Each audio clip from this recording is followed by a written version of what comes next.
Joining me now is Diana Buttu, who is a Canadian from Palestinian parents, and she is based in the Middle East. She's in Israel, in Haifa. Hi, Diana. Hi, nice to see you. What a distressing time. I mean, as we speak, rockets are flying from Gaza. Israelis have been injured and killed. Uh, there are Palestinians in the Gaza Strip and children among them that have been killed by retaliation by Israeli warplanes.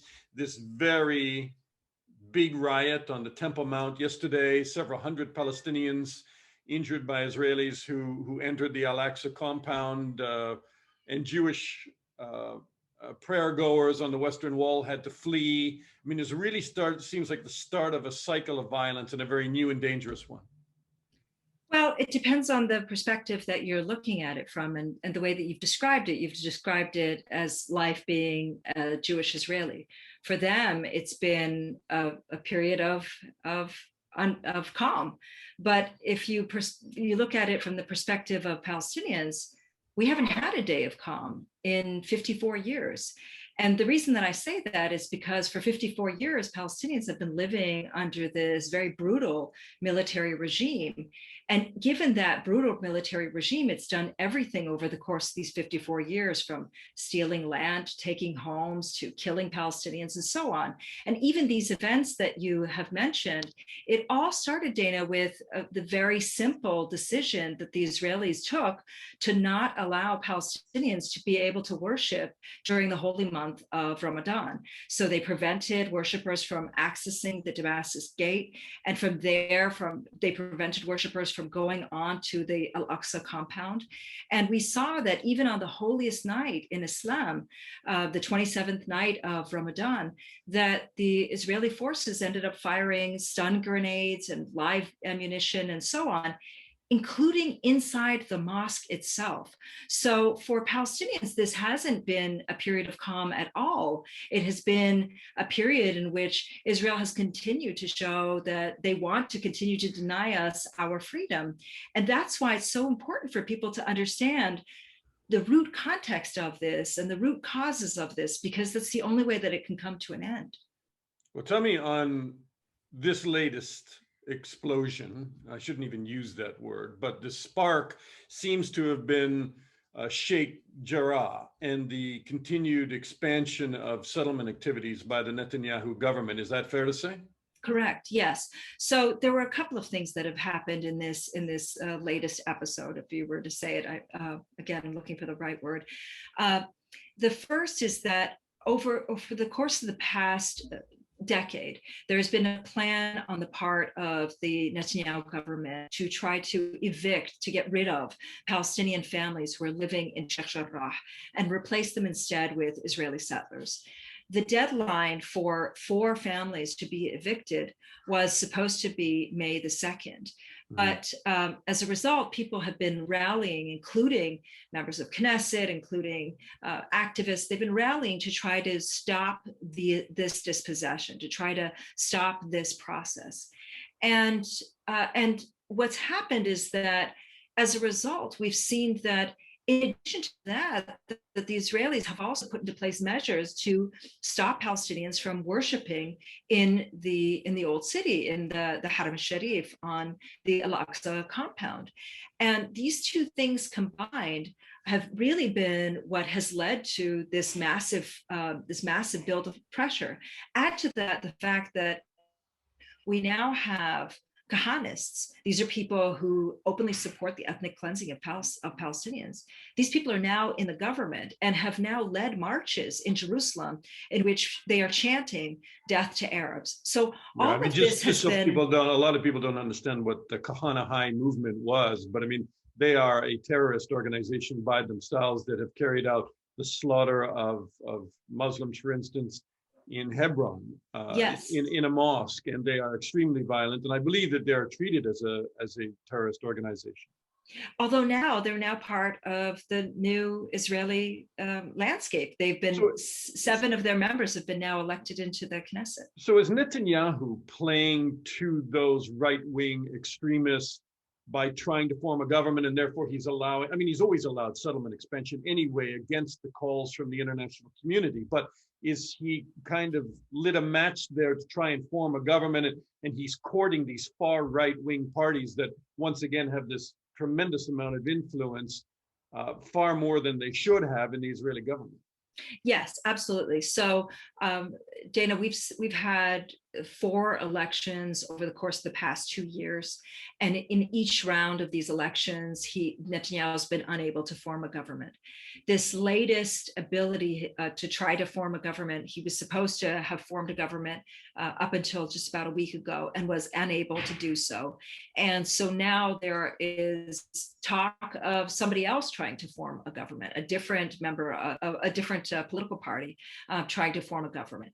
And that's why these decisions have been taken, these decisions being the decision to block access to the Al-Aqsa compound, the decision to proceed ahead with the Sheikh Jarrah dispossession, the decision to allow these death to Arab protest marches and chants throughout the street, the decision for the police to turn a blind eye and not prosecute any of these individuals. This is why we're seeing this happen, because Netanyahu, over the course of his political history, has said 3 things throughout his history. He's either said Iran, Hezbollah, or Gaza. And what he does is when he's in a bit of a crunch, he will either turn up the heat when it comes to Iran, turn up the heat when it comes to Hezbollah, or turn up the heat when it comes to Gaza. And so this time around is no different. The sad part— In fairness on Gaza, I mean, the Israelis didn't start it this time. These are hundreds of rockets now that are landing in places like Ashkelon and Jerusalem by Islamic Jihad and the Hamas. And I assume you don't feel that that's justified, or you do? This isn't a question of which came first or what have you. I think the bigger issue is that why is it that these are happening? And it's because we are one people. The Palestinians in the Gaza Strip, the Palestinians in the West Bank, the Palestinians who happen to hold Israeli citizenship, and Israeli actions against one affect the population as a whole. And so this is why it's so important for us to recognize that the key rests in Netanyahu's hand. He has the ability to turn down the heat, but instead he wants to continue to turn up the heat, because he wants to be able to look around and say, there's no way you should be having even a so-called centrist in government. I should be the one leading. And this is where I predict things will go. Was the road paved by the Trump administration? Because in many ways they gave the Netanyahu government kind of a free hand to do whatever the hell they wanted to in the West Bank and the Gaza Strip. And at least in previous times under the Obama administration, and now hopefully under the Biden administration, they'll start talking about a 2-state solution again, and they'll join international calls for a halt of these incendiary settlement expansions. Yes, absolutely. The Trump administration not only, look, every US administration has coddled Israel and has paved the way for Israel to do whatever it wants. But the Trump administration in particular gave Israel a complete green light to do whatever it wants. And now we're seeing that this Biden administration is either unwilling or unable to scale it back. For example, when the world came out in condemnation of the United States illegally moving its embassy from Tel Aviv to Jerusalem, many people were expecting that with the Biden administration, this would be turned around. And yet we've seen that the exact opposite has happened, that senator after senator have come forward and have endorsed this. So yes, the road was definitely paved by the Trump administration. The sad part, though, is that the Biden administration hasn't done anything to unpave it. Are you surprised by comments like religious Zionist party member of the Knesset, Avi Moaz, who said it's time for the government to end its policies of restraint and start eradicating terror with zero tolerance? Have we seen any restraint? And I mean, that sounds pretty outlandish. Well, this is the problem, Jane, is that these types of comments go completely unchecked. And in fact, not only do they go unchecked, they get you a lot of votes inside Israel. It's not just him. We've seen members, the journalists who've been calling for the complete flattening of the Gaza Strip. We've seen other journalists who've also called for the death penalty against Palestinians. We've seen politician after politician who built their whole careers on ethnic cleansing policies and demands for loyalty. We've heard politicians call Palestinian mothers snakes. So none of this is really new. This is the way you build your career in Israel, unfortunately.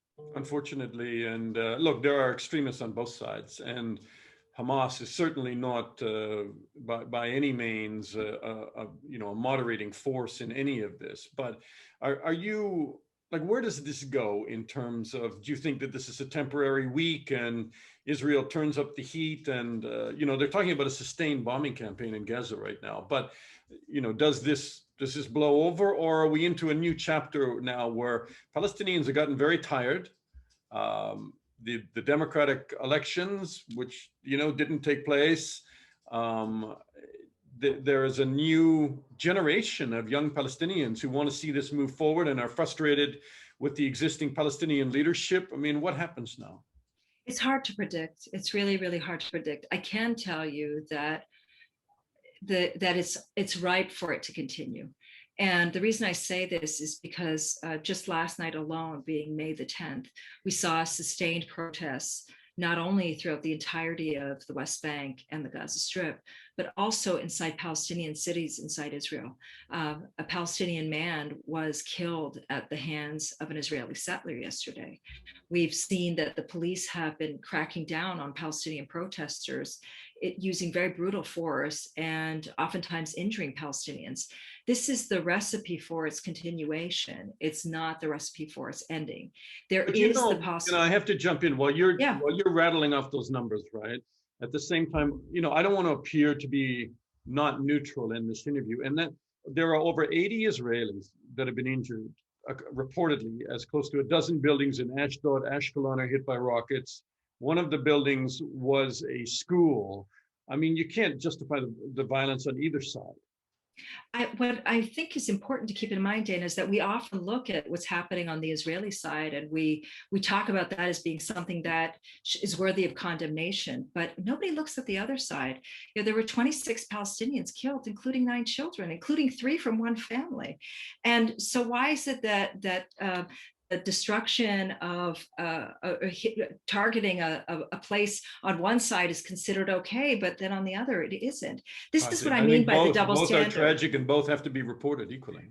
Yes, and one is done by a state, and the other is not done by a state. And that's why I think it's so important. As people who are involved in journalism, your task is to hold the state to account. It's also to hold the others to account as well. But the weight of state, it certainly carries a much stronger weight than that of people who are demanding their freedom and seeking. When you were in law school, I hate to do this to you, but I was reporting on the Oslo Peace Accords, and there were these moments and these glimmers of real hope between the two sides. And most importantly, there was an Israeli left who really believed in the peace process. I know. Dana, the Israeli left long ago. Yes. The left is gone. And yes. the more, but I mean, some of that evaporated with bus bombings and bombings in Tel Aviv, cafes, and I mean, some pretty horrible violence that I had to cover, and I will never forget. But how do you, if both sides just keep ramping it up, how do you bring back an Israeli peace movement and a left? Because they're necessary to pull, to push the right wingers aside in the Israeli government somehow and bring Israel back to the negotiating table. Are they not? No, because there you go. What the hell do I? I'll explain why. Because the Israeli left that existed at the time was not really a left wing. It was a left wing that wanted to have peace, but also wanted to have occupation. And when the time came that they had to make a decision about whether they were going to fight against occupation or fight against Palestinians, they chose to fight against Palestinians. And this is why what I think is much more important now is that I don't believe that change is going to come from within Israel. I think that change is going to come from outside of Israel, when Israel is forced to pay a price for continuing to maintain an apartheid regime. Diana, thank you so much. My pleasure.